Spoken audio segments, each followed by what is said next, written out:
Que la paix, la grâce, l'amour, la bénédiction et l'assistance du ciel soient notre partage dans les puissants et glorieux noms de notre Seigneur Jésus-Christ. L'exode de bois depuis Tyr jusqu'à Jaffo. Audio numéro 18. Très chers compatriotes, mes bien-aimés concitoyens du ciel, nous sommes depuis un temps en train de naviguer dans les Écritures à travers cet enseignement avec le titre ou le thème que nous venons tantôt d'énoncer. De quoi s'agit-il? Il s'agit de l'accomplissement de la volonté de Dieu exprimée d'abord par la bouche de David. Cette volonté qui consistait à construire un temple de Dieu à Jérusalem. Salomon vient exécuter la volonté de Dieu. Ce que Salomon fait, nous l'avons lu dans les Saintes Écritures, Chroniques chapitre 1, le verset 28, plutôt, premier livre de Chroniques, chapitre 28, le verset 19. Là, David est en train de rendre témoignage que Dieu lui a donné par un écrit de sa main tout, sans exception, concernant l'ouvrage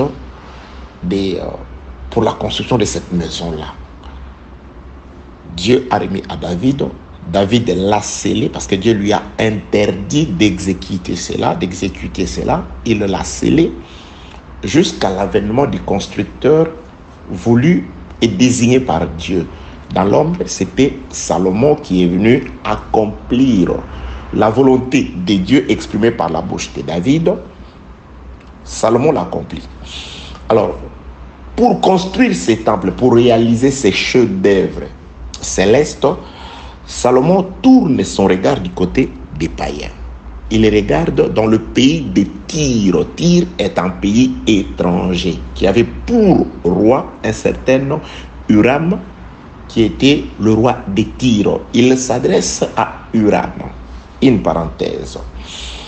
Très chers compatriotes, mes bien-aimés, s'il m'arrive que de tomber sur cet audio, sache qu'il y en a 17 qui précèdent celui-ci. Entrez en contact avec la personne par qui vous avez reçu l'audio. Par lui, vous aurez très certainement l'amabilité de recevoir les audios manquants.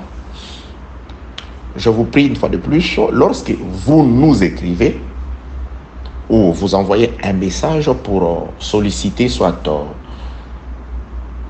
qu'on vous envoie un message ou solliciter quelque chose, veuillez s'il vous plaît, très chers compatriotes, commencer par vous présenter, ainsi que présenter votre localisation. Je donne un exemple. Bonjour bien-aimés, je suis le frère Blanchard Ingala, je vous appelle depuis la Chine. C'est très important. Il me sera aussi facile de comprendre là où vous venez, qui êtes-vous, et ça va permettre un certain rapprochement entre nous. C'est comme ça que les enfants de Dieu agissent. Que la paix de Dieu soit avec vous, que la miséricorde, l'assistance divine soit votre partage au nom de Jésus-Christ. Très chers compatriotes,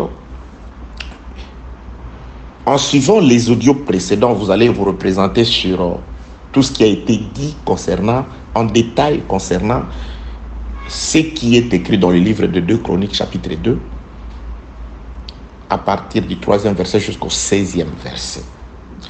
Salomon tourne du côté de Tyr. S'adressant au roi de Tyr, il lui fait une sollicitation. Il lui présente d'abord son projet qui était celui de pouvoir bâtir une maison pour l'Éternel. Et de cela, il avait besoin d'un homme habile et intelligent qui vienne de chez les païens, de la terre de Tyr. Outre cet homme intelligent et habile, il avait aussi besoin qu'on lui envoie de la terre de Tyr, de la terre païenne, 3 espèces de bois. Le bois des cypres, des cèdres, des cypres et des santales. Et Salomon va proposer quelque chose d'autre. Il dit, en retour, je donnerai aux salariés qui couperont ces bois-là pour moi, je leur payerai de l'huile, du vin, du froment, ainsi que de l'orge. Passons sans plus tarder à la lecture des Saintes Écritures pour beaucoup plus de précisions. 2 Chroniques chapitre 2, je commence la lecture au 3e verset. Salomon envoya dire à Huram, roi de Tyr, « Fais pour moi comme tu as fait pour David, mon père, à qui tu as envoyé des cèdres afin qu'il se bâtisse une maison d'habitation. Voici, j'élève une maison au nom de l'Éternel mon Dieu, pour la lui consacrer, pour brûler devant lui les parfums odoriférants, pour présenter continuellement le pain des propositions et pour offrir les holocaustes du matin et du soir, des sabbats de nouvelle lune et des fêtes de l'Éternel notre Dieu, suivant une loi perpétuelle pour Israël. » Je saute verset 6e et verset 7e. « Envoie-moi donc un homme habile pour les ouvrages en or, en argent, en airain et en fer, en étoffe, teinte en pourpre, en cramoisi et en bleu, et connaissant la sculpture, afin qu'il travaille avec les hommes habiles qui sont auprès de moi en Juda et à Jérusalem, et que David, mon père, a choisi. Envoie-moi aussi du Liban des bois, des cèdres, des cypres et des santales, car je sais que tes serviteurs s'entendent à couper le bois du Liban,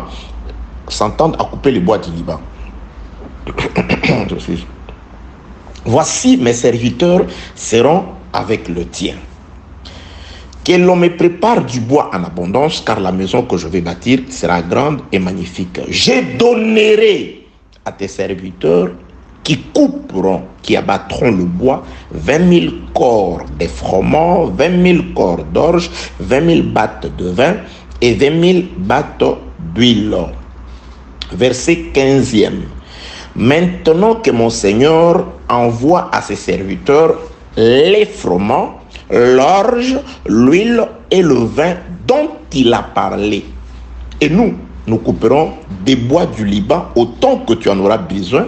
Nous te les expédierons par mer en radeau jusqu'à Jaffo et tu les feras monter à Jérusalem. Bien-aimés, dans les Seigneurs, il s'agit du voyage ou de l'exode de bois.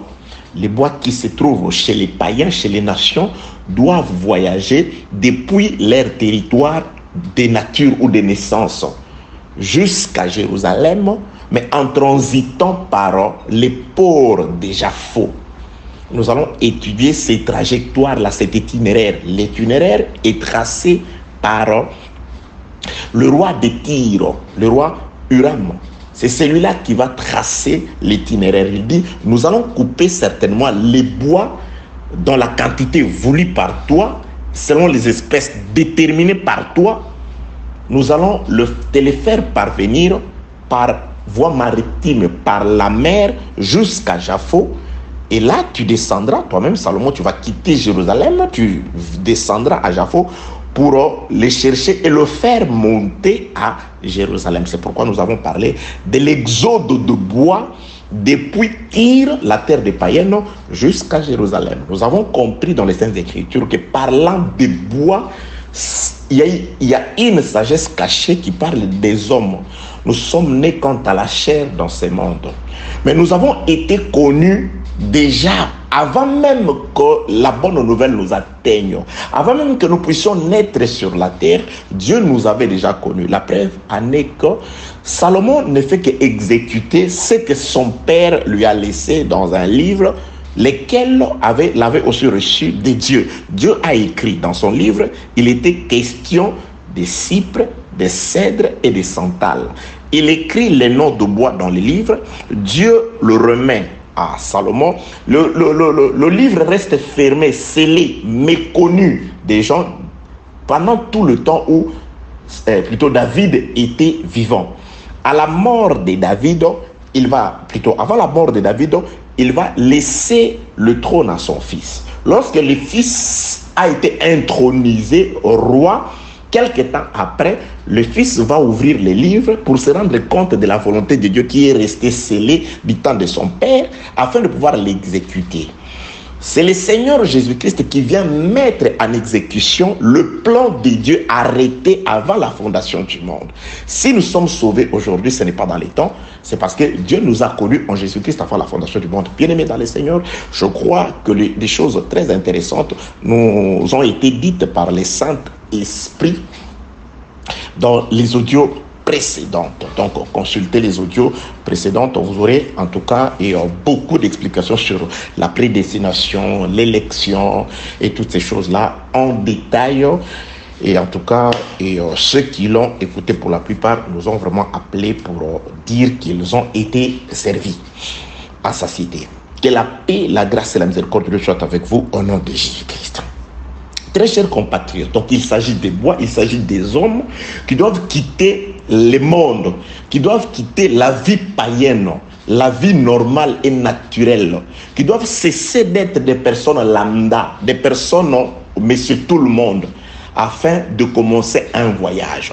Le voyage va nous faire partir du monde, de l'Égypte, de notre Égypte, de nos vieilles habitudes, des vaines manières que nous avons héritées de nos pères. Nous devons être comme des bois coupés, séparés de la terre et être conduits dans la mer et par la mer jusqu'à Japhos. C'est à Japhos que nous verrons le visage de Salomon. Que la paix de Dieu soit avec vous au nom de Jésus-Christ. Nous ne sommes pas encore arrivés là, dans le voyage proprement dit. On en est encore à la connaissance de tous les éléments qui vont précéder et accompagner le voyage. Donc, nous sommes arrivés au point où, sur les salaires, sur la rémunération des travailleurs, Salomon, lorsqu'il demande, il sollicite ces travails-là, il dit, c'est moi qui vais payer ceux qui travailleront pour moi. Ils sont Tyriens, ils sont à Tyr, ils travaillent à Tyr, mais comme ils travaillent pour moi, c'est moi qui vais le payer. C'est moi qui les ai embauchés et c'est moi qui vais le payer. C'est pourquoi nous avons expliqué que l'ouvrier mérite son salaire. Normalement, qui nous paye, c'est celui qui nous a embauchés.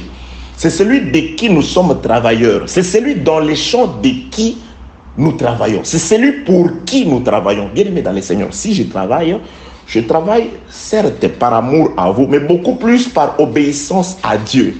C'est une nécessité, comme le dit le frère Paul, qui m'est imposée. Je me vois obligé de le faire.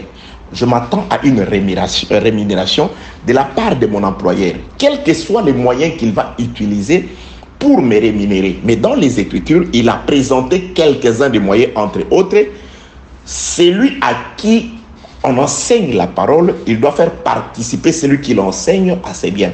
Là, j'en ai parlé, je crois, dans deux ou dans un audio tout entier où je parlais de ces choses sur les salaires, parce qu'il est écrit que celui qui laboure doit le faire avec espérance d'y avoir part. Celui qui soigne une vigne doit profiter du fruit de la vigne. Celui qui paie un troupeau doit se nourrir du lait de ce troupeau-là. Que la paix, la grâce et la miséricorde de Dieu soient avec vous. Donc, les enfants de Dieu où vous êtes, vous devez apprendre, vous qui aimez cette parole, vous qui aimez l'enseignement, vous devez savoir manger l'agneau dans la totalité. Donc, prenez en charge ceux qui se chargent de s'aimer parmi vous ce qui est spirituel. Attention, de s'aimer parmi vous ce qui est spirituel. Donc, ils ont droit de récolter ce qui est temporel. Ça, c'est important parce que c'est une portion des Écritures. Mais je ne vais pas m'attarder là-dessus parce qu'il y a plus que ça. Que la paix, la grâce et la miséricorde de Dieu soient avec vous. Je repars dans une portion des Écritures que nous avons étudiée. Ne vous perdez pas, bien-aimés dans le Seigneur, très chers compatriotes. Nous sommes dans le voyage de bois. Mais il se passe qu'il y a beaucoup d'éléments qui accompagnent ces voyages-là, qui ont été écrites ou déclarées par le Saint-Esprit au moyen des prophètes pour notre instruction. Nous devons en profiter pour comprendre la volonté de Dieu pour nous. Nous devons en profiter pour connaître la clé cachée dans ce qui est écrit. Car la clé de la paix, de la réussite, du succès se trouve dans ce qui est écrit. C'est pourquoi la Bible déclare, il faut faire la lecture. Là, l'Éternel Dieu s'adresse à son serviteur Josué, il dit que ces livres de la loi ne s'éloignent point de ta bouche. Tu dois faire la méditation du jour et de la nuit. Médite-les jour et nuit. Ça, c'est l'ombre. Ça, c'est ce qui est écrit. Dans cela, il y a la méditation du jour et la méditation de la nuit. C'est pourquoi, bien-aimé dans le Seigneur, un prédicateur, c'est celui qui maîtrise d'abord cette méditation-là. La méditation, médite-les jour et nuit, afin que tu agisses fidèlement selon ce qui est écrit et que tu aies du succès dans tes entreprises. Les succès, c'est lorsqu'il y a la fidélité dans les agissements par rapport à ce qui est écrit. Il ne suffit pas de te déplacer pour aller au culte, pour écouter, pour prêcher ou pour prier. Prier, prêcher, lire la parole, méditer la parole, c'est une bonne chose. Mais il a été dit à Josué, lorsque tu auras médité jour et nuit, lorsque tu auras réalisé la véritable méditation à la loi et au témoignage, tu agiras fidèlement d'après ce qui est écrit. Ainsi, il y aura du succès dans tes entreprises. Donc, les succès dépendent de la fidélité dans les agissements par rapport à ce qu'on a compris lorsqu'on a fait la lecture du jour et de la nuit. Je suis dans le livre de Josué, chapitre 1er, du 1er au 5e verset. Que la paix, la grâce et la miséricorde de Dieu soient avec vous au nom de Jésus-Christ. Donc, bien-aimés dans le Seigneur, mes très chers compatriotes, il y a un voyage qui va se réaliser. Et ce voyage qui va faire partir les bois depuis le pays de Tyr, la terre païenne. Nous devons partir du monde car on nous attend à Jérusalem afin de devenir les parties du temple, afin que nous puissions être réunis et former un temple, pas sur la terre, mais à Jérusalem. Pas à Jérusalem, et c'est Jérusalem actuel qui est dans le tourment avec ses enfants, mais dans la véritable Jérusalem céleste, Galates chapitre 4, du 18e au 24e, je crois, verset. Nous sommes attendus au ciel auprès de Dieu. Nous sommes attendus dans les palais. Nous serons les palais. Nous serons la ville sainte. Nous serons les sanctuaires.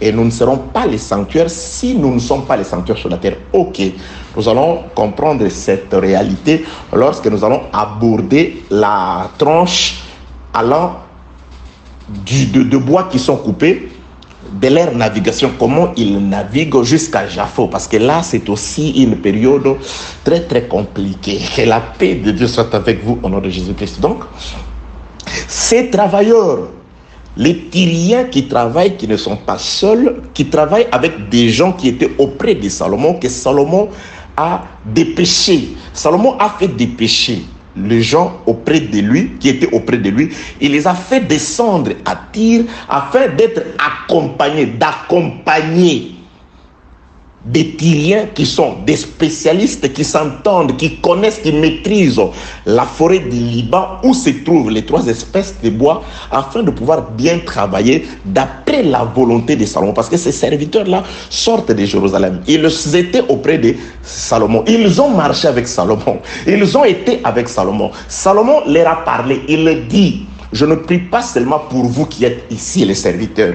J'ai prié aussi pour tous ceux qui croiront en moi par vos paroles. C'est-à-dire, nous devons, nous qui sommes coupeurs de bois, nous qui sommes en train d'abattre les bois des bûcherons, nous vous abattons afin de pouvoir vous faire commencer l'exode, le voyage qui va vous faire partir du monde pour vous amener auprès de Christ.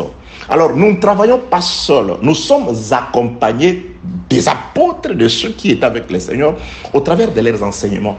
C'est pourquoi notre édification, c'est sur base de l'enseignement des apôtres et des prophètes, où Jésus-Christ lui-même se trouve être la pierre angulaire. Que la paix, la grâce, la miséricorde, l'amour et l'assistance de Dieu soient avec vous au nom de Jésus-Christ. Ces détails dans les audios précédents.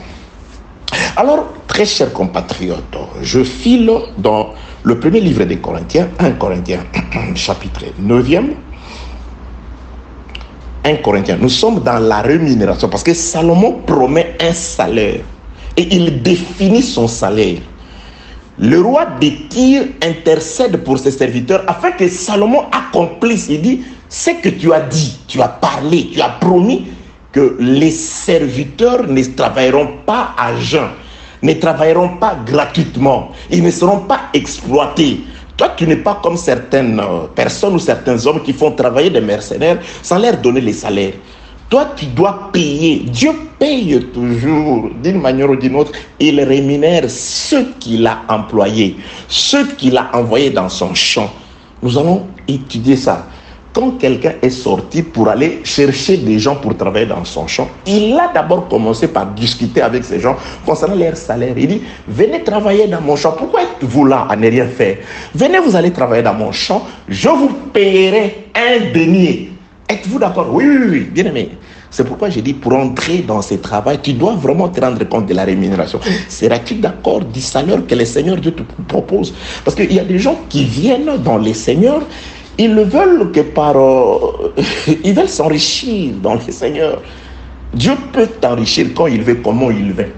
Mais on ne vient pas d'abord pour devenir comme les ministres du monde, comme les gouvernants du monde, comme ceux qui dirigent, des tyrans qui dirigent dans ce monde. Que la paix, la grâce et la miséricorde de Dieu soient avec vous au nom de Jésus-Christ. Il y a des choses un peu difficiles à comprendre et à expliquer. Je mérite encore une fois de plus que Dieu nous aide, que la lumière du Saint-Esprit nous accompagne, que la grâce de Dieu me facilite à moi l'expression et me donne une capacité vraiment divine pour la transmission de la pensée du Seigneur, et à vous une bonne audition et un cœur pour retenir et la force pour pouvoir vous appliquer à marcher selon cette parole. Que la paix de Dieu soit avec vous au nom de Jésus-Christ. 1 Corinthiens chapitre 9. Je commence au 7e verset.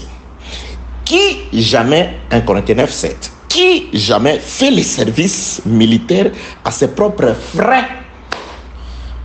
Qui est-ce qui plante une vigne et n'en mange pas les fruits? Qui est-ce qui fait paître un troupeau et ne se nourrit pas du lait du troupeau? Là, j'avais expliqué que lorsque vous soignez une vigne, vous devez profiter du fruit. C'est-à-dire, quand vous sémez, vous descendez, les frères Paul va expliquer. Quand on sème ce qui est spirituel, on a droit à ce qui est temporel. Mais j'aimerais retourner. Il y a une phrase à travers laquelle nous allons entrer, une phrase à travers laquelle nous allons entrer pour expliquer la partie spirituelle de ce dont Salomon promet aux serviteurs. Qu'est-ce qu'il promet aux serviteurs? Il promet 4 éléments. Il promet le froment, c'est-à-dire le blé, parce que le froment, c'est les grains de blé. Il promet le froment, céréales avec lequel on fabrique, on fait le farine. L'orge, c'est aussi un céréale avec lequel on fait le pain. J'avais donné l'exemple dans ce qui est écrit dans le livre des Juges, chapitre 7, où quelqu'un et 2 Madianites étaient en train de pouvoir discuter. L'un d'eux avait un songe. Il dit, j'ai vu un pain d'orge qui roulait jusqu'à frapper la tente et renverser une tente. L'autre définit le pain de l'orge, les pains d'orge, comme étant le pain de Gédéon. Donc le pain d'orge, donc c'est-à-dire avec de l'orge, on peut aussi fabriquer, on fabriquait aussi le pain. Donc c'est un céréal, mais qui était moins coûteux que les froment, parce qu'avec le froment, on fabriquait aussi le pain. Salomon prévoit 4 éléments. L'orge qu'on utilise pour la fabrication de pain, le froment qu'on utilise également pour la fabrication de pain. 3e élément, l'huile et le vin. C'est aussi l'huile qu'on utilisait aussi dans les sacrifices pour faire la libation, et aussi le vin qu'on utilisait toujours dans les sacrifices pour en faire la libation. Donc nous avons le céréal, et avec les céréales, c'est-à-dire quand vous avez le froment, vous avez l'orge, vous ajoutez le froment, la farine, avec l'huile, vous faites un pain que vous allez manger avec le vin. Donc en quelque sorte, c'était un repas, c'est une nourriture que Salomon avait prévu pour ces travailleurs. En grosso modo, je m'en irais nous dire que celui qui veut travailler pour Salomon doit être nourri. C'est pourquoi Dieu prenait soin de nourrir Élie. Ok, nous allons arriver.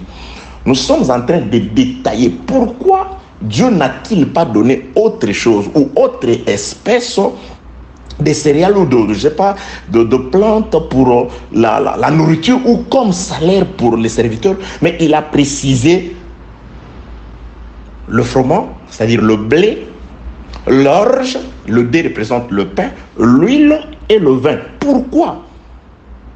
Pour entrer maintenant dans les détails, c'est-à-dire nous sommes en train plutôt d'étudier la partie spirituelle, la pensée cachée de Dieu, la vraie pensée cachée de Dieu à travers ces 4 éléments-là.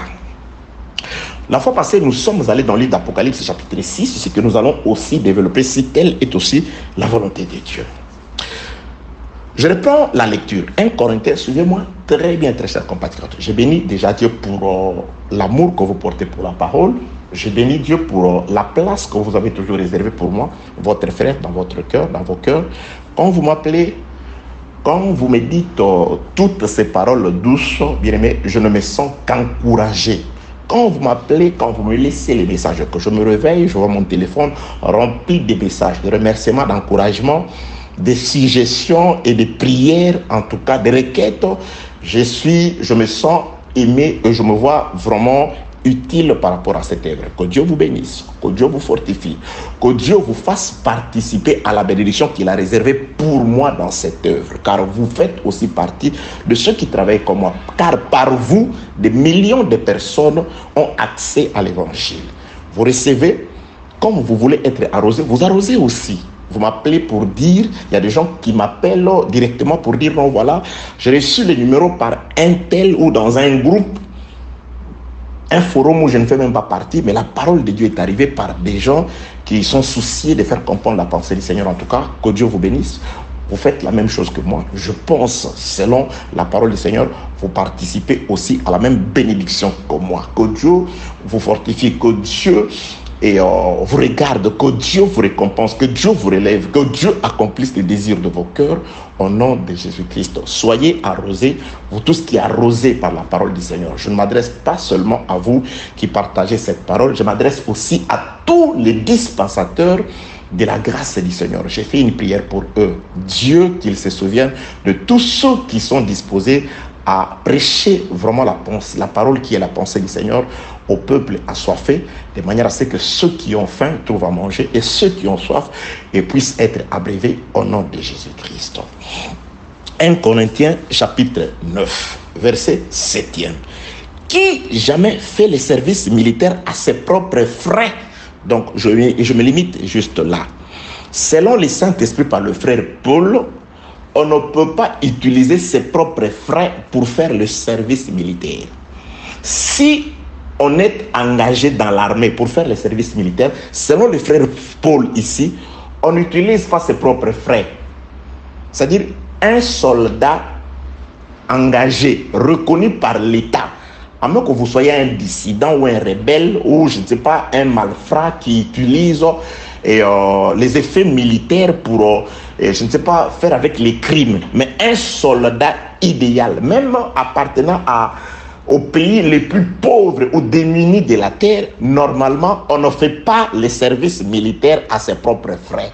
D'après le frère Paul, un militaire, il est habillé par ceux qui l'ont enrôlé ou par celui qui l'a enrôlé. Il est doté de tout par ceux qui l'ont enrôlé. C'est-à-dire, quand vous êtes militaire, dans les services militaires, on vous donne tout. Les vêtements, les armes. On va même jusqu'à vous caser. Parce que le militaire, normalement, ils habitent des casernes. Le militaire a certains avantages. Dans certains pays, ils ont des cantines. Parce que vous défendez l'intégrité territoriale. Vous êtes à l'avant-plan contre les ennemis pour défendre la patrie. C'est pourquoi les frères Paul, ils commencent d'abord par nous prendre, nous tous, comme étant des militaires. Éphésiens chapitre 6, là, le frère Paul décrit comment nous devons nous habiller. Et si vous regardez les vêtements que le frère Paul nous donne, Éphésiens chapitre 6 à partir du 12e verset, c'est des tenues militaires. Désolé, bien-aimé, il est arrivé, je ne sais pas ce qui est arrivé. L'enregistrement s'est arrêté à 29 minutes. Donc, nous poursuivons. Nous sommes dans l'exode de Bois depuis Tyr jusqu'à Jaffo, l'audio numéro 18. Donc, nous étions en train de parler sur ce qui est écrit dans le livre des 1 Corinthiens, et chapitre 9, le verset 7e. Qui jamais fait le service militaire à ses propres frais? Nous nous sommes rendus compte, bien-aimés dans le Seigneur, qu'un militaire ne fait jamais le service militaire à sa propre charge, avec ses propres moyens, mais il est pris en charge en tout pour tout par celui qui l'a enrôlé. Alors, le frère Paul ira jusqu'à nous présenter celui qui nous a enrôlés, celui à l'armée de qui nous appartenons et pour qui nous travaillons. Il dit à Timothée, souffre avec moi comme un bon soldat de Jésus-Christ. Donc, les propriétaires de l'armée, c'est le Seigneur Jésus-Christ.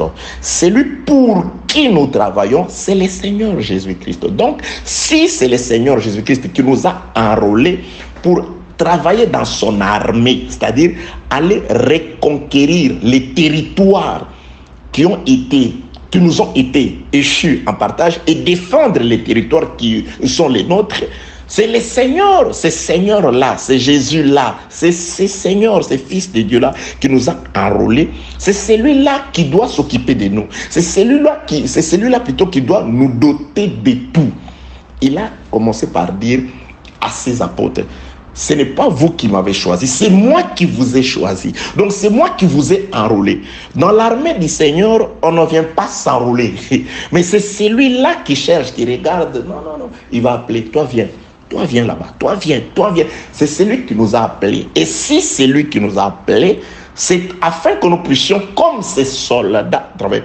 Je veux vous ouvrir une parenthèse. Vous savez, bien aimé dans les Seigneurs, lorsque Josué a fait le partage des territoires d'Israël, des Canaan aux tribus, il a remis à chaque tribu un territoire qui lui a été échu en partage.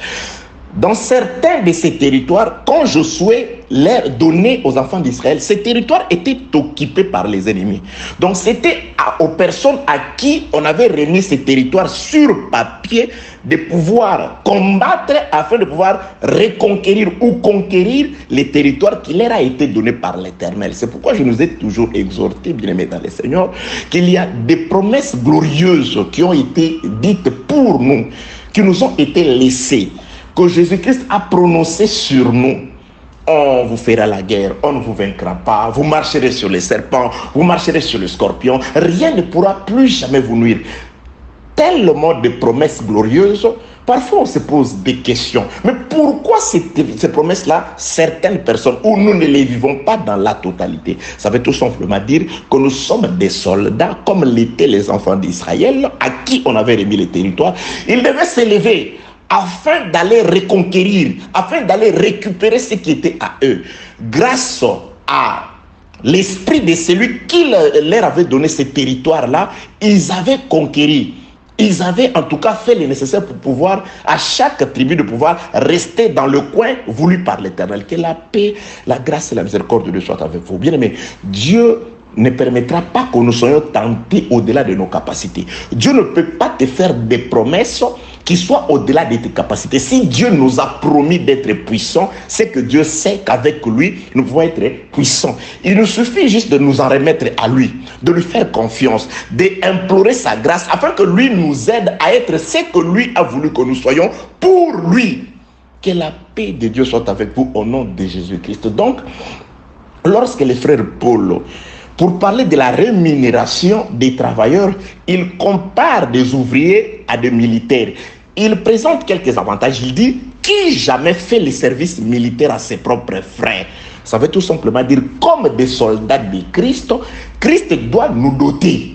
Christ doit prendre soin de nous. Je parle de la dotation. On ne fait pas le service militaire à ses propres frères. Je m'avais expliqué de manière spirituelle. J'avais dit aujourd'hui, nous naviguerons spirituel.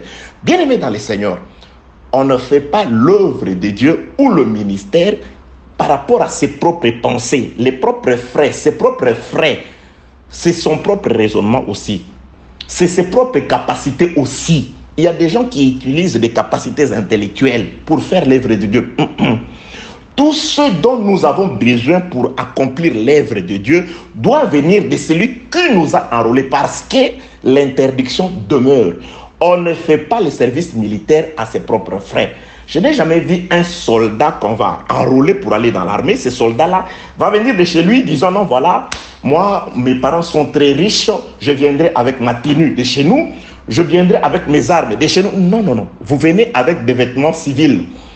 C'est dans les centres de recrutement, à partir de là, vous commencez par tout recevoir. Ceux qui vous forment, ils commencent par vous prendre des mesures afin de pouvoir coudre des vêtements à vos tailles. C'est-à-dire, ils mettent tout parce que vous ne pouvez rien faire à vos propres frais. Prédicateurs, dispensateurs de différentes grâces du Seigneur.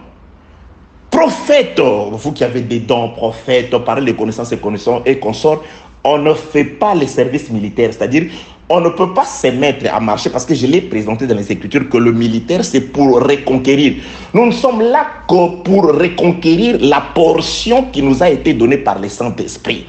Les Israélites, quand ils faisaient la guerre, c'était pour récupérer, c'était afin que chacun puisse rester dans la partie que Josué, sur l'Esprit de l'Éternel, lui a été donné. C'est pourquoi David, dans ses guerres, on disait, il soutenait les guerres de l'Éternel. C'est-à-dire, David et l'armée combattaient de manière à ce que tout ce qui a été dit sur le plan concernant les territoires et les limites d'Israël soit effectivement en possession d'Israël. Que la paix, la grâce et la miséricorde de Dieu soient avec vous. On ne fait pas l'œuvre de Dieu. On n'enseigne pas par rapport à ses propres frais, par rapport à sa connaissance, surtout pas par rapport aux étymologies des mots. Aujourd'hui, bien aimé, on entend n'importe quoi. Où est quelqu'un faire baser son enseignement sur des étymologies? Je donne un exemple. Je suivais un prédicateur que j'aime, un bien-aimé que j'aime. Il a très bien commencé sa prédication. J'approuvais. Il arrive quelque part voulant parler de Caleb, des Écritures. Il commence. Caleb, l'étymologie de ces mots signifie chien. Voyez, la version hébraïque dit chien, ce qui n'est pas écrit. Bien aimé, si nous allons étudier les étymologies, je ne nous les refuse pas. C'est une bonne chose pour notre instruction, pour notre connaissance intellectuelle, peut-être pour manifester aussi à ces hommes qui ne sont assis que sur des recherches, pour leur dire non, nous sommes aussi capables de comprendre ce que vous comprenez. Mais nous avons en plus de vous la partie que vous n'avez pas. Nous sommes capables de comprendre la localisation des événements. Nous sommes aussi capables de voir les dater. Je ne suis pas contre quelqu'un qui va, je ne sais pas, faire des études théologiques ou des études archéologiques, des études historiques, je ne sais pas, des datations pour connaître ces... Non, non, non, je ne suis pas contre vous. Ça, c'est important pour enrichir, pour sa culture, pour sa connaissance. Mais en ce qui concerne l'œuvre de Dieu, c'est-à-dire les services militaires, c'est celui qui nous a enrôlés, c'est de lui que nous allons tout recevoir. Et les armes que lui veut que nous utilisons pour la reconquête de ce qu'il a prévu pour nous, il a aussi prévu les armes, bien-aimés dans le Seigneur. Alors, ce bien-aimé-là était en train de parler de Caleb. Il arrive quelque part, il dit Caleb signifie chien. Il ouvre une brèche, il commence à asseoir des révélations sur base d'une définition étymologique. Une définition qui n'est pas dans les Écritures. Voilà chien. Or, la Bible déclare, nous étions des chiens. Donc, le véritable chien, c'est Caleb. Nous sommes des Caleb. Dis, je suis chien. Et des moutons qui étaient là, chien. Ça, c'est une maison bâtie sur les sables. Il suffit que les vents passent, le torrent ou la pluie, ça renverse cette maison. Bien aimé, il y a des explications dans les Écritures.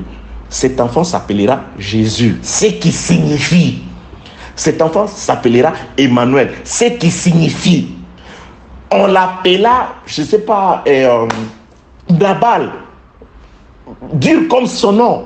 Il y a des définitions dans les Écritures. Nous expliquons ce qui est écrit.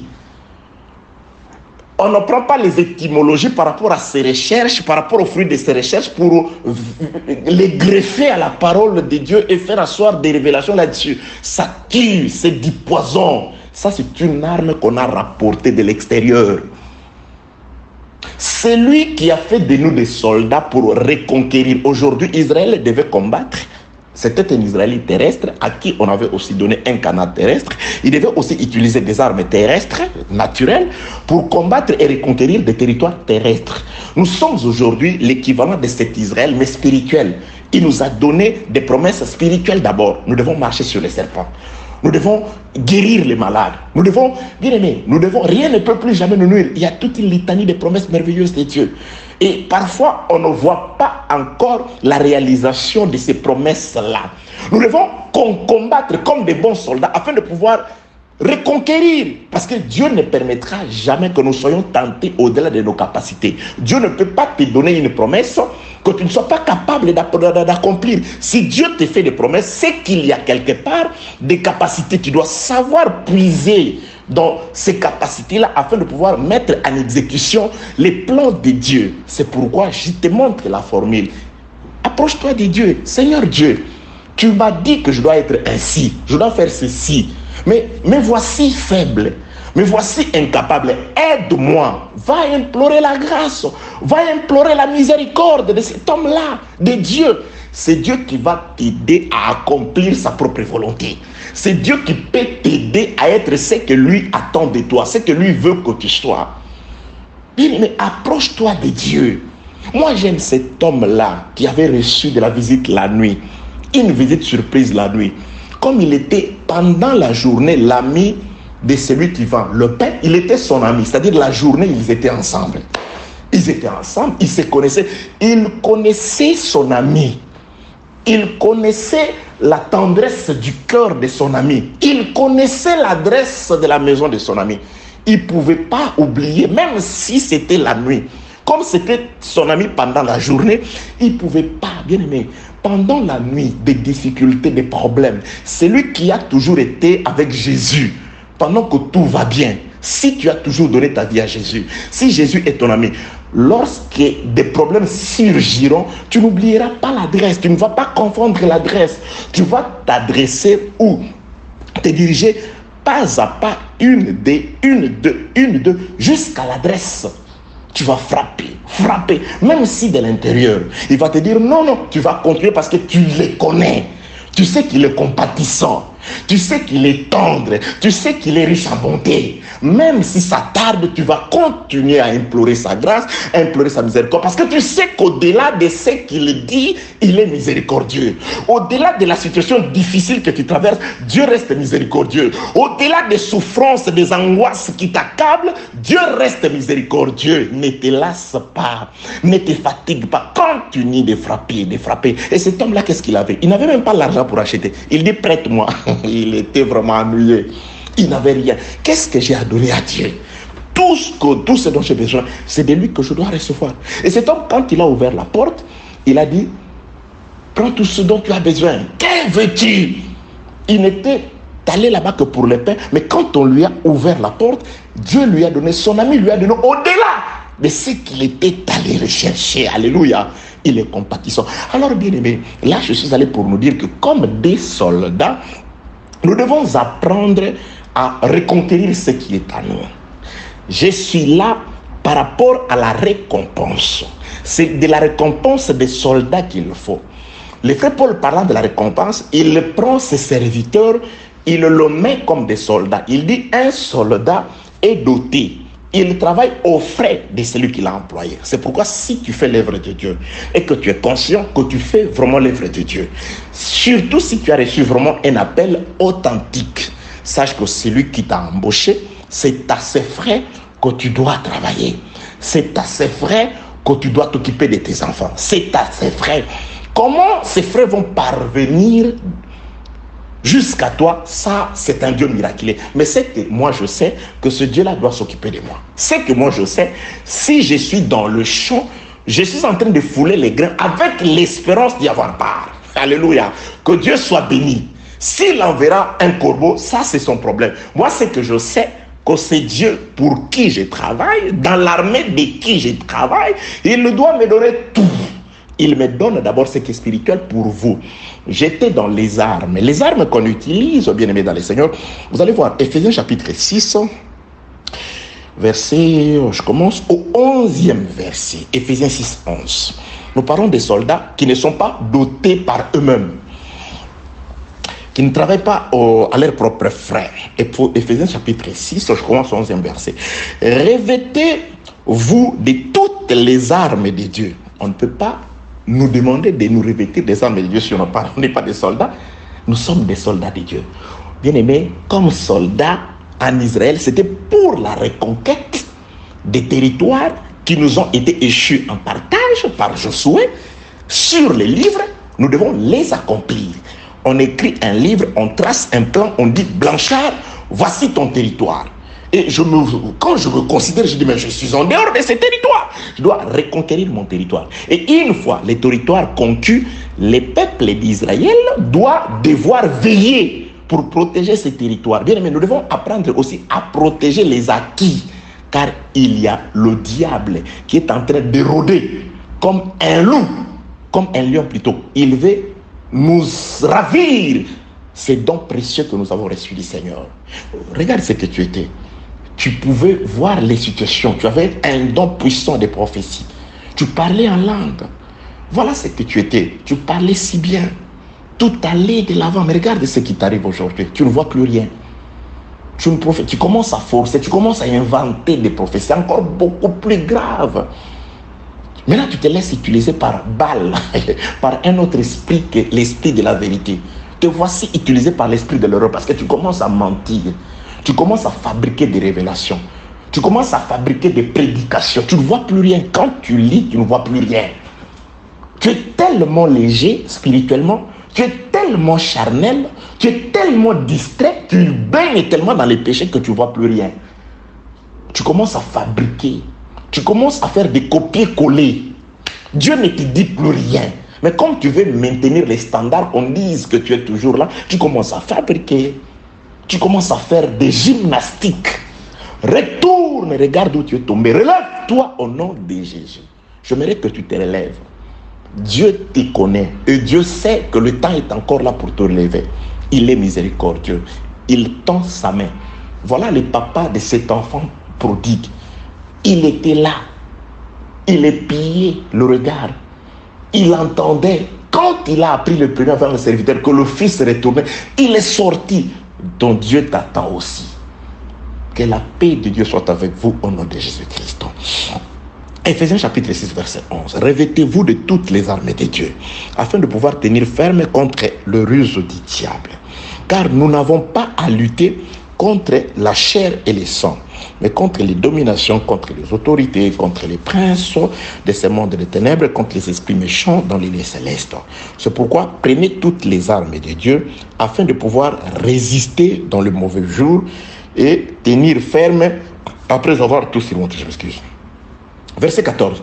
Tenez donc ferme, ayez à vos reins la vérité pour ceinture. Revêtez la cuirasse de la justice. Qui donne la vérité? L'homme ne cherche pas la vérité, mais c'est la vérité qui doit venir vers vous. La justice de Dieu a été manifestée par l'œuvre de la croix. Donc ces armes, je suis allé ici pour dire tout simplement, voici les armes d'un soldat. Ça, c'est nous ne fabriquons pas la vérité. Mais la vérité doit venir de lui-même, la vérité. Notre justice n'est pas la justice à la manière des hommes, mais c'est la justice divine. Mettez pour chaussures les ailes de l'évangile que donne l'évangile de la paix. Prenez par-dessus tout cela les boucliers de la foi avec lesquels vous pourrez éteindre tout le trait enflammé du malin. Prenez aussi les casques du salut, l'épée de l'esprit qui est la parole de Dieu. Faites en tout temps et par l'esprit toutes sortes de prières et des supplications, toutes sortes de prières. Les gens sont entrés ici pour introduire des armes non conventionnelles. Notre convention, c'est par rapport à cet écrit. Voilà, voyez, il est écrit. Faites en tout temps par l'esprit toutes sortes de prières. Vous voyez quelqu'un s'est levé devant la foule. Il est là aujourd'hui, c'est le jour du combat. Aujourd'hui, ce n'est pas le jour du pardon. Les sorciers doivent sentir. Ceux qui nous envoient doivent sentir aujourd'hui. Prenez le père, prenez le frère, brille l'oncle, brille le sorcier. Il commence à briller. Aujourd'hui, ce n'est pas le jour de pardon. Ils doivent sentir là-bas. Je l'ai regardé à la télé. Et ces pasteurs avaient tellement de gens, des moutons qui les suivaient, qui étaient en train de maudire, de tuer. Ils citaient les noms du sorcier de ta famille que tu connais. Meurs, je te brûle. Ils étaient en train de brûler les démons, en train de s'attaquer aux sorciers. Il dit, ce n'était pas le jour du pardon, ce jour-là. C'était un combat corps à corps, face à face. Que la paix, la... Bien aimé, ça, ce ne sont pas les armes qu'on nous a données pour la reconquête du territoire. Ça ne fait pas partie des armes qu'on nous a données pour la protection du territoire. Aimez vos ennemis. Priez pour ceux qui vous maudissent. Bénissez ceux qui vous maltraitent. Ça fait partie des armes que nous avons reçues. C'est pourquoi ces armes-là, on doit vous enseigner pour les avoir, pour les connaître, pour les utiliser. Sinon, vous utilisez des armes qui peuvent tourner contre vous. Un soldat qui n'est pas aguerri, qui n'est pas bien préparé, qui n'a pas eu le temps de bien se préparer, quand vous prenez une grenade, vous la dégoupillez. C'est parce qu'il y a des instructions qu'il faut respecter. Vous ne dégoupillez pas une grenade, vous restez avec, ou vous la balancez directement. Vous pouvez dégoupiller la grenade, vous la lancez, l'adversaire reprend la même grenade, il la lance contre vous, vous explosez, vous mourrez.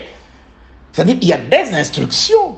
On doit être entraîné, aguerri, préparé, connaître les armes. Et ces armes, c'est dans la parole du Seigneur. On n'utilise pas la haine contre les diables. Ça, c'est l'arme du diable. Vous devenez comme lui. Vous devez utiliser ce que les diables ne peuvent pas utiliser. L'amour, le pardon, la miséricorde, la grâce, la prière, la connaissance. Vous devez utiliser ces armes-là. Le zèle de l'évangile, la vérité. Que la paix, la grâce et la miséricorde de Dieu soient avec vous au nom de Jésus-Christ. Oh, voilà. Bien aimé, je rentre dans 1 Corinthiens chapitre 9e. Regardez, je rentre 1 Corinthiens chapitre 9. Qu'est-ce que je suis en train de chercher jusqu'à parler sur les soldats? Nous sommes en train de comprendre que Salomon envoyait aussi des gens à la conquête dans une forêt afin d'aller récupérer des bois qui étaient dans la forêt et les ramener vers lui à Jérusalem à travers le port de Jaffo. Mais ces gens-là, Salomon devait, comme des soldats, il devait les doter. La dotation de Salomon, c'était le pain, c'est-à-dire c'était l'orge, les fromages, l'huile et le vin. Et nous avons compris ici que le frère Salomon, par l'esprit qui a parlé par Salomon, concernant la dotation, comment Salomon devait préparer ses soldats, les ouvriers, des Tyriens qui doivent aller. Vous n'allez pas bredouiller, vous n'allez pas par vous-même, mais vous devez être accompagné d'un monsieur qui est caractérisé par 4 éléments. Les 4 éléments sont le froment, l'orge, l'huile et le vin. Quand vous avez les froment, l'huile et le vin, vous pouvez aller travailler pour Salomon de manière à ce que vous serez capable de pouvoir... Vous êtes comme des soldats. Vous allez dans les territoires, dans la forêt du Liban, une forêt très dense. Vous y entrez et vous devez non seulement ramener les bois de la forêt, mais vous devez aussi vous en sortir. Parce que le frère Paul avertit, il dit que celui qui est debout, qu'il fasse attention. Mais l'homme qui doit beaucoup plus faire attention, ce n'est pas celui qui est déjà tombé, c'est celui qui est debout. C'est pourquoi je crains de tomber. Le frère Paul craignait, il dit, je crains d'être rejeté après avoir prêché aux autres. Il faut faire très attention. Combien de personnes nous avons vues? Il allait prêcher des sœurs, mais il s'est retrouvé commencer à tomber avec cette sœur-là. C'est-à-dire, lui qui était debout, qui était censé relever quelqu'un qui était assis, et la personne assise l'a rappelé, l'a ramené dans sa chute. Il faut faire très très attention, que la paix, la grâce et la miséricorde de Dieu soient avec vous au nom de Jésus-Christ. Donc, Salomon, il doit faire de ces travailleurs, des Tyriens qui vont travailler pour lui, il doit les doter. La dotation de Salomon, dans l'ombre, c'était la nourriture qu'il leur a donnée, le pain c'est-à-dire les céréales pour la fabrication, la farine, ainsi que l'huile et le vin. Et ici, le frère Paul parle d'un soldat qui doit faire le service militaire. Et il ne le fait pas à ses propres frais, c'est-à-dire il est aussi doté par celui qui l'a enrôlé. Celui qui enrôle les soldats que nous sommes pour la reconquête des territoires, pour la protection territoriale, celui qui nous enrôle, c'est le Seigneur Jésus. Souffre avec moi comme un bon soldat de qui? De Jésus. Nous appartenons à l'armée de Jésus. Et si Jésus nous a enrôlés dans son armée afin de reconquérir les territoires que lui nous a donnés, les armes, c'est celui-là Jésus qui nous le donne. Éphésiens chapitre 6, à partir du 11e verset, nous présente les armes. Et ces armes-là, vous allez vous rendre compte que ça ne vient pas de l'homme. La vérité, le salut, les ailes de l'évangile, la parole, l'esprit, toutes ces choses viennent de Dieu. C'est Dieu qui nous donne ces choses que nous utilisons. C'est pourquoi nous avons donné l'exemple de certaines personnes qui utilisent des armes qui ne sont pas conventionnelles par rapport à la parole, telles que des prières. Ils entrent par une petite porte faite à tout temps, toutes sortes de prières. Pour eux, toutes sortes de prières, même des paroles qui contredisent les Écritures, même des paroles qui ont été défendues par Jésus et par les apôtres.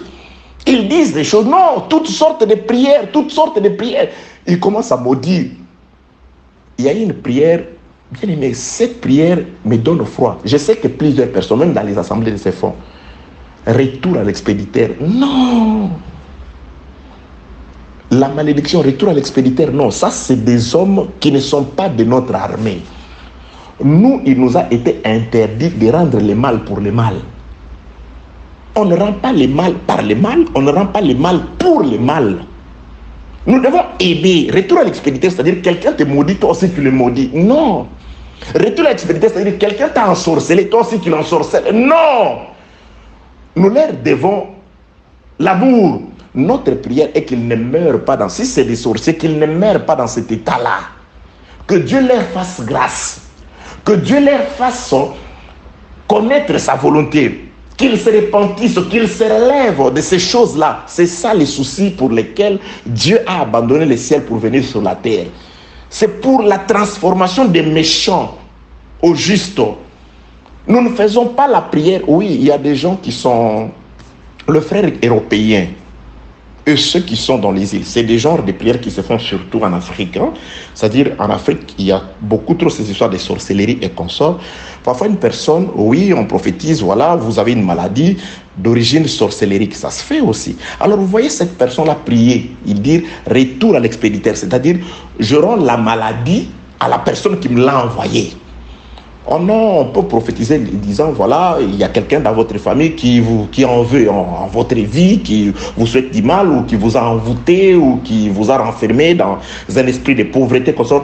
Tu dis, retour à l'expéditeur, c'est-à-dire que cette pauvreté, que cette situation maléfique retourne à celui d'où... Non, non, non, non, on ne fait pas ce genre de prière.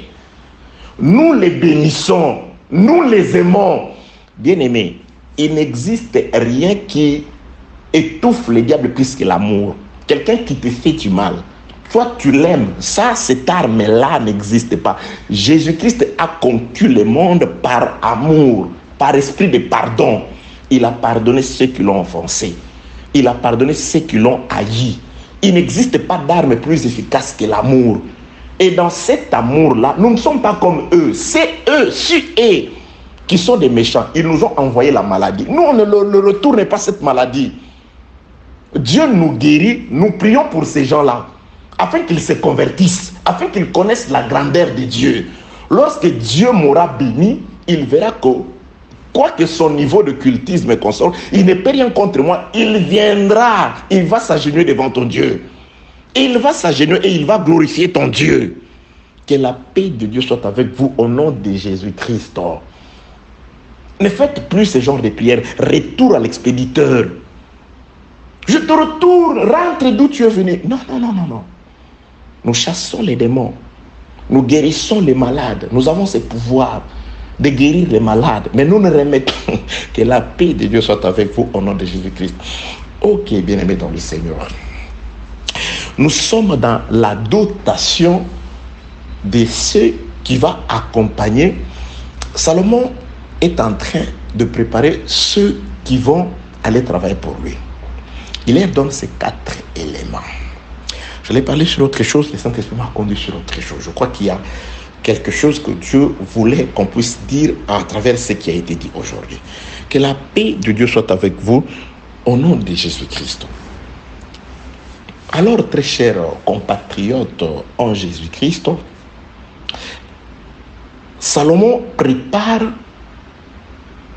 ce que doivent recevoir ceux qui vont travailler pour lui. Naturellement, c'est le salaire que nous recevons de ce travail.